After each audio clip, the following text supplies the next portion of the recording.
श्री शिवाय नमस्तुभ्यम। आप सभी का दिन शुभ हो। प्रिय श्रोताओं, आज का दिन है महादेव की भक्ति का। आज है पावन सोमवार, वो तिथि जिसे स्वयं भगवान शिव ने अपने भक्तों को वरदान और कल्याण के लिए चुना है। कहा गया है, सोमवारे कृते भक्त्या सर्व कामः समृद्धे, अर्थात सोमवार के दिन श्रद्धा और नियम पूर्वक व्रत एवं कथा श्रवण करने से भक्त की हर मनोकामना पूर्ण होती है। आज हम आपको सुनाने जा रहे हैं भोलेनाथ की वो पावन कथा, जिसे सुनते ही आपके जीवन में भी शिव जी की कृपा की गंगा बह सकती है। अगर आप भी उन भाग्यशाली श्रोताओं में से एक हैं जिनके कानों में ये कथा पहुंचेगी, तो संभव है कि महादेव की विशेष कृपा आपकी झोली में उतर आए।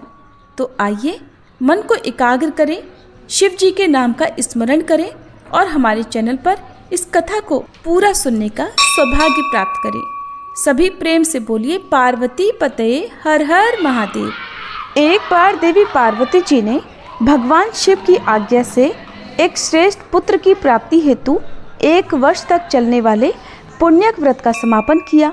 व्रत की समाप्ति पर पुरोहित सनत कुमार ने देवी पार्वती जी से कहा, सुव्रते, अब मुझे दक्षिणा चाहिए।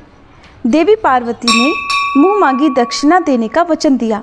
बस फिर क्या था, पुरोहित बने सनत कुमार ने अस्वाभाविक दक्षिणा की याचना की। देवी, इस व्रत में दक्षिणा स्वरूप आप मुझे अपने पति को दीजिए।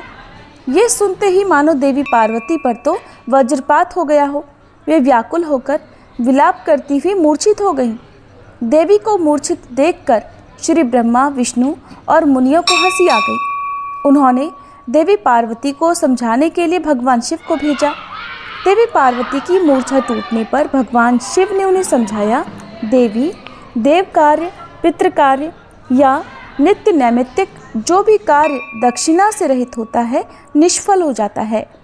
उस कर्म से दाता कालसूत्र नामक नरक में गिरता है। उसके बाद वह दीन होकर शत्रुओं से पीड़ित होता है। ब्राह्मण को संकल्प की हुई दक्षिणा उस समय न देने से वह बढ़कर कई गुनी हो जाती है। भगवान विष्णु और ब्रह्मा जी ने देवी पार्वती से धर्म की रक्षा के लिए अनुरोध किया। धर्म ने भी समझाया। देवताओं ने कहा, मुनियों ने भी दक्षिणा देने की प्रेरणा दी, लेकिन फिर भी देवी पार्वती मौन रही। तब सनत कुमार ने कहा, शिवे, या तो आप मुझे दक्षिणा में अपने पति को प्रदान कीजिए या अपने दीर्घकालीन कठोर तप का फल भी त्याग दीजिए। इस महान कर्म की दक्षिणा न मिलने पर मैं इस दुर्लभ कठोर व्रत का फल ही नहीं, अपितु आपके समस्त कर्मों का फल भी प्राप्त कर लूँगा। उद्विग्न होकर देवी पार्वती जी ने कहा, पति से वंचित हो जाने वाले कर्म से क्या लाभ? दक्षिणा देने और धर्म और पुत्र की प्राप्ति से मेरा क्या हित होगा? पृथ्वी देवी की उपेक्षा कर वृक्ष की पूजा करने से क्या प्राप्त हो सकेगा? साध्वी स्त्रियों के लिए पति 100 पुत्रों के समान होता है।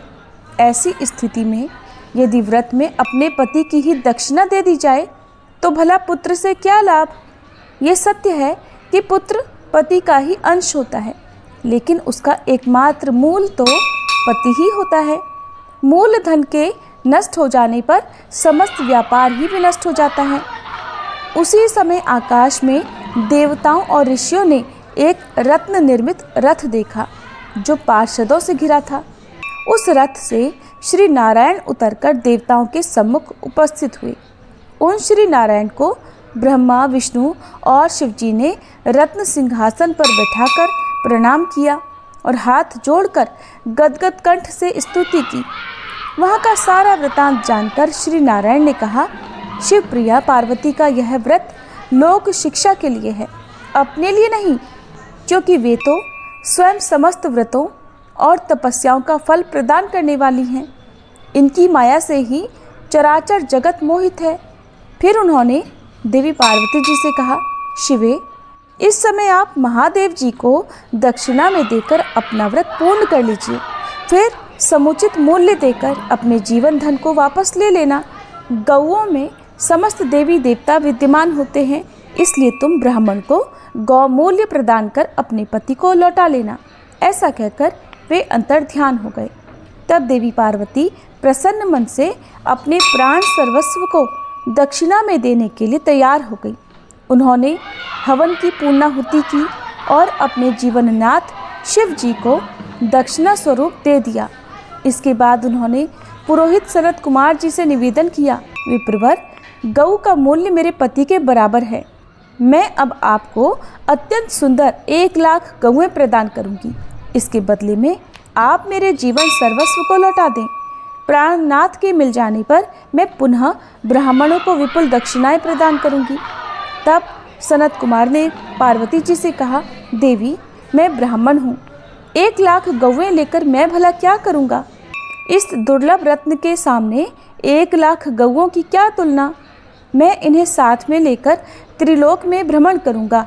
उस समय समस्त बालक इन्हें देखकर प्रसन्नतापूर्वक ताली बजा बजाकर अट्टहास करेंगे। कहने के साथ ही सनत कुमार ने भगवान शिव को अपने पास ही बिठा लिया। सनत कुमार ने भगवान शिव को वापस नहीं किया, ये देखकर और ये सुनकर देवी पार्वती जलहीन मछली की तरह छटपटाने लगी। उन्होंने मन ही मन सोचा, कैसा दुर्भाग्य है मेरा कि मुझे ना तो अभीष्ट देव का दर्शन ही हुआ, न ही व्रत का फल प्राप्त हो सका। अधीर होकर अब वे अपने प्राण त्यागने के लिए तत्पर हो गई। अचानक उसी समय आकाश में तेज समूह प्रकट हुआ। उस तेज समूह को देखकर देवी पार्वती ने उससे अपने ऊपर दया करने को कहा और उस महत तेज राशि के मध्य विश्व मोहन श्री कृष्ण स्वरूप का दर्शन किया। ऐसे भुवन मोहन अनूप रूप को देखकर भगवती पार्वती उसी के समान पुत्र की कामना करने लगी और उसी क्षण उन्हें वह वर भी प्राप्त हो गया। इसके बाद वह तेज वहीं तिरोहित हो गया। तब देवताओं ने ब्रह्मपुत्र सनत कुमार को समझाया। सनत कुमार ने दिगंबर शिव को उनकी प्राणेश्वरी पार्वती जी को वापस लौटा दिया। अब सुनिए सोमवार व्रत की कथा। एक बार इसी नगर में एक साहूकार था। उसके घर में धन की कोई कमी नहीं थी, लेकिन कोई संतान न होने के कारण वह बड़ा दुखी था। संतान प्राप्ति के लिए वो हर सोमवार को व्रत रखता था और पूरी श्रद्धा के साथ शिव मंदिर जाकर भगवान शिव और माता पार्वती की पूजा किया करता था। उसकी भक्ति देखकर एक दिन माँ पार्वती प्रसन्न होकर भगवान शिव से साहूकार की मनोकामना पूर्ण करने का निवेदन करती हैं। पार्वती जी के आग्रह पर भगवान शिव ने कहा, हे देवी, इस संसार में हर प्राणी को उसके कर्मों का फल मिलता है और जिसके भाग्य में जो हो उसे भोगना ही पड़ता है। लेकिन पार्वती जी ने साहूकार की भक्ति देखकर उसकी मनोकामना पूर्ण करने की इच्छा व्यक्त की। माता पार्वती के आग्रह पर भगवान शिव ने साहूकार को पुत्र प्राप्ति का वरदान तो दिया, लेकिन उन्होंने बताया कि ये बालक केवल 12 वर्षों तक ही जीवित रहेगा। माता पार्वती और भगवान शिव की इस संवाद को साहूकार सुन रहा था, इसलिए उसे न तो इस बात की खुशी हुई और न ही कोई दुख, बल्कि वो पहले की तरह ही शिव जी की पूजा करता रहा। कुछ समय के बाद साहूकार की पत्नी ने एक पुत्र को जन्म दिया। जब वह बालक 11 वर्ष का हुआ तो उसे पढ़ने के लिए काशी भेज दिया गया। साहूकार ने पुत्र के मामा को बुलाकर उसे बहुत सारा धन देते हुए कहा कि तुम इस बालक को काशी विद्या पढ़ने के लिए लेकर जाओ। तुम लोग रास्ते में यज्ञ कराते जाना और ब्राह्मणों को भोजन दक्षिणा देते हुए जाना। दोनों मामा भांजे इसी तरह यज्ञ कराते और ब्राह्मणों को दान दक्षिणा देते काशी नगरी निकल पड़े। इस दौरान रात में एक नगर पड़ा जहां नगर के राजा की कन्या का विवाह था, लेकिन जिस राजकुमार से उसका विवाह होने वाला था वह एक आंख से काना था। राजकुमार के पिता ने अपने पुत्र के काना होने की बात को छुपाने के लिए सोचा, क्यों ना उस साहूकार के पुत्र को दूल्हा बनाकर राजकुमारी से विवाह करा दूं और विवाह के बाद इसको धन देकर विदा कर दूंगा और राजकुमारी को अपने नगर ले आऊंगा। लड़के को दूल्हे के वस्त्र पहनाकर राजकुमारी से विवाह करा दिया गया। साहूकार का पुत्र ईमानदार था, उसे ये बात सही नहीं लगी, इसलिए उसने अवसर पाकर राजकुमारी के दुपट्टे पर लिख दिया कि तुम्हारा विवाह तो मेरे साथ हुआ है, लेकिन जिस राजकुमार के संग तुम्हें भेजा जाएगा वो एक आंख से काना है। मैं तो काशी विद्या पढ़ने जा रहा हूँ।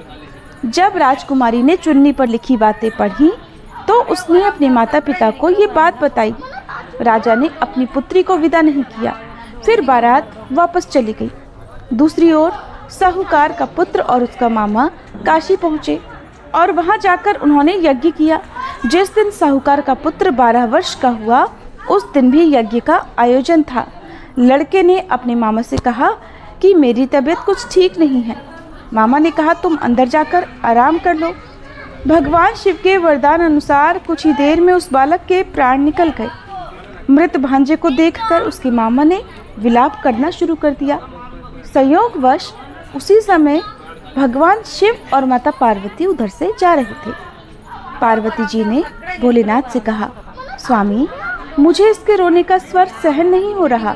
आप कृपया इस व्यक्ति के कष्ट को अवश्य दूर कीजिए। जब भगवान शिव मृत बालक के समीप गए तो वह बोले कि ये उसी साहूकार का पुत्र है जिसे मैंने 12 वर्षों की आयु का वरदान दिया था। अब आज इसकी आयु पूरी हो चुकी है। लेकिन मातृभाव से विभोर माता पार्वती जी कहने लगी, हे महादेव, आप इस बालक को और आयु देने की कृपा करें, नहीं तो इसके वियोग में इसके माता पिता भी तड़प तड़प कर मर जाएंगे। माता पार्वती के पुनः आग्रह पर भगवान शिव ने उस लड़के को जीवित होने का वरदान दिया। शिव जी की कृपा से वह लड़का जीवित हो गया। शिक्षा पूरी करके लड़का मामा के साथ अपने नगर की ओर वापस चल पड़ा। दोनों चलते हुए उसी नगर में पहुँचे जहाँ उसका विवाह हुआ था। उस नगर में भी उन्होंने यज्ञ का आयोजन किया। उस लड़के के ससुर ने उसे पहचान लिया और महल में ले जाकर उसकी खूब आवभगत की और अपनी पुत्री को धूमधाम से विदा कर दिया। इधर साहूकार और उसकी पत्नी भूखे प्यासे रहकर अपने बेटे की प्रतीक्षा कर रहे थे। उन्होंने प्रण कर रखा था कि अगर उन्हें अपने बेटे की मृत्यु का समाचार मिला तो वो भी प्राण त्याग देंगे, परंतु अपने बेटे के जीवित होने का समाचार पाकर वे बेहद प्रसन्न हुए। उसी रात भगवान शिव ने साहूकार के स्वप्न में आकर कहा, हे श्रेष्ठी, मैंने तेरे सोमवार के व्रत करने और व्रत कथा सुनने से प्रसन्न होकर तेरे पुत्र को लंबी आयु प्रदान की है। इसी प्रकार प्रिय भक्तों, इस पावन सोमवार व्रत कथा के श्रवण का पुण्य फल आपके जीवन में भी सुख, शांति और समृद्धि का संचार करे। भोलेनाथ की कृपा से आप सभी के सारे दुख दूर हो, मनोकामनाएं पूर्ण हो और हर कदम पर शिव जी का आशीर्वाद सदैव साथ बना रहे।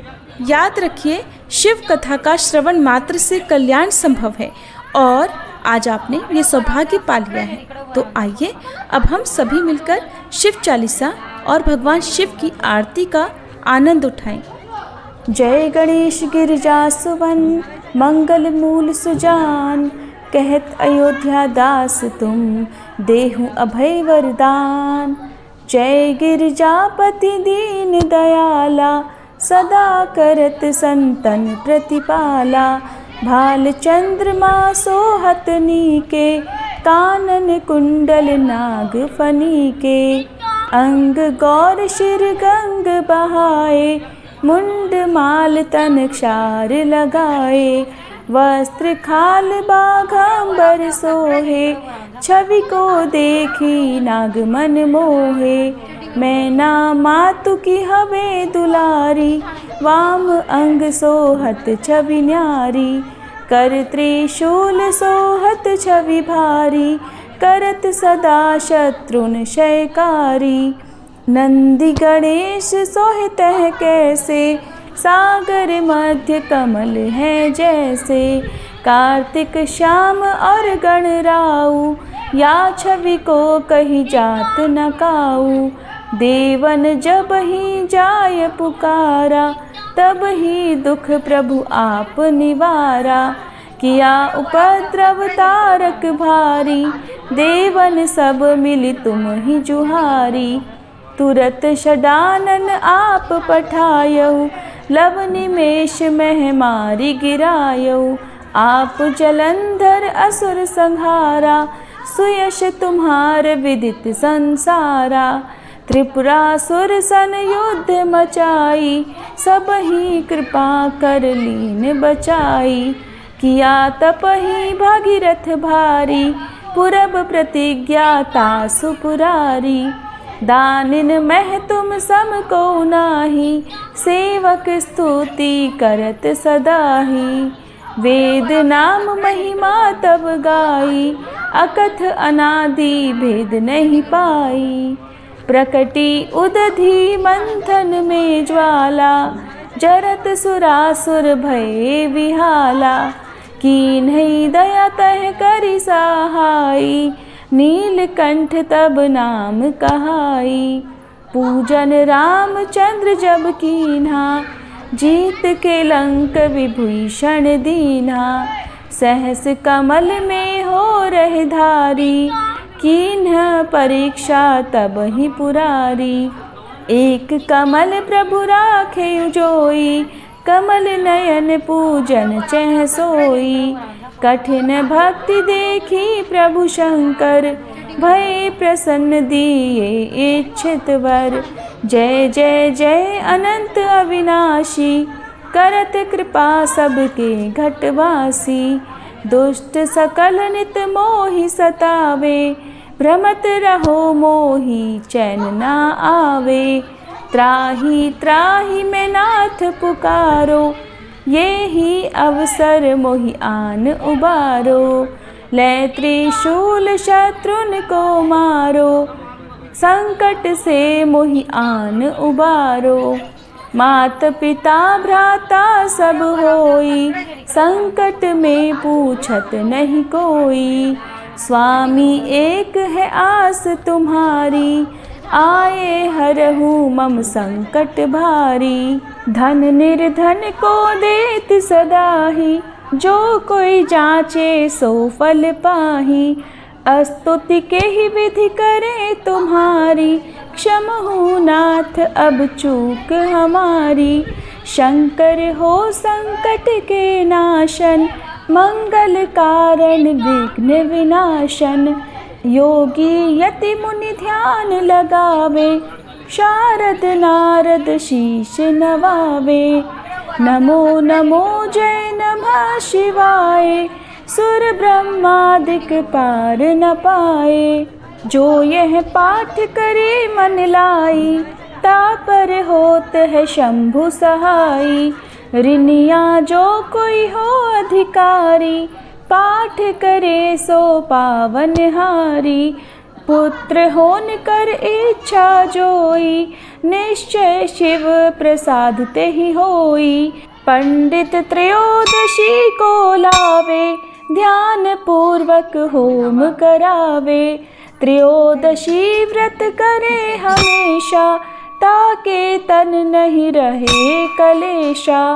धूप दीप नैवेद्य चढ़ावे, शंकर सम्मुख पाठ सुनावे। जन्म जन्म के पाप नसावे, अंत धाम शिवपुर में पावे। कहे अयोध्या दास आस तुम्हारी, जानी सकल दुख हरहु हमारी। नित नेम कर प्रातः ही पाठ करो चालीसा, तुम मेरी मनोकामना पूर्ण करो जगदीश। मगसर छठी हेमंत ऋतु संवत 64 जान, स्तुति चालीसा शिव ही पूर्ण कीन कल्याण।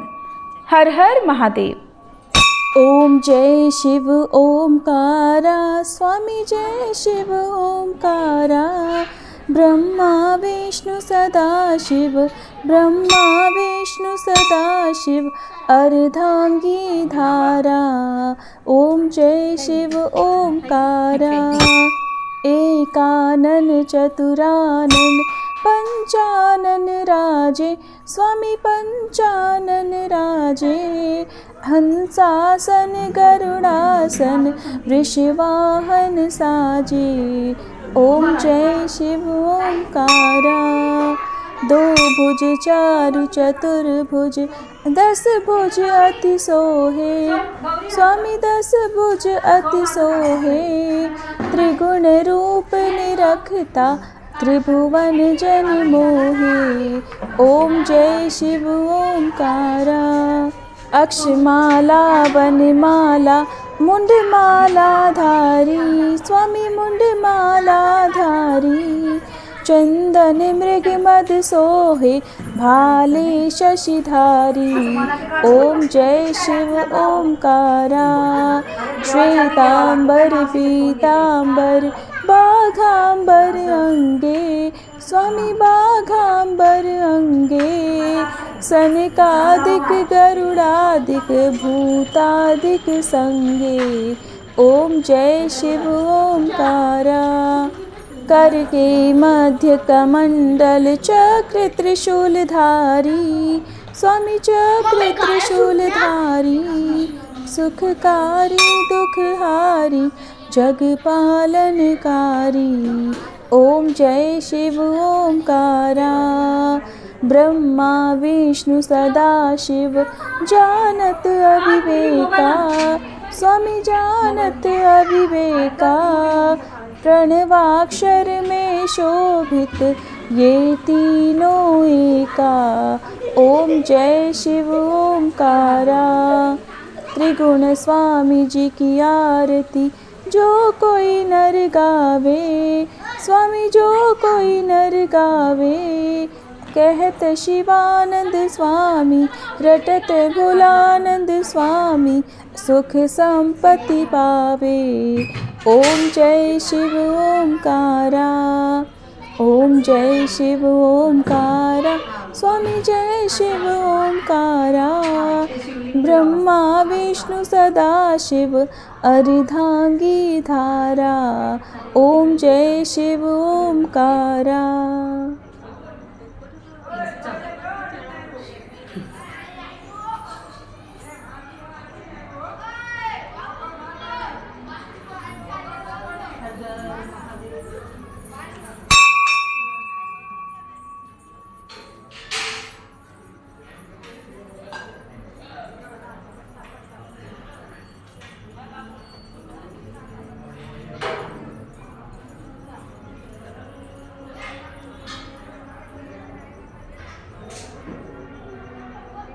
Thank you.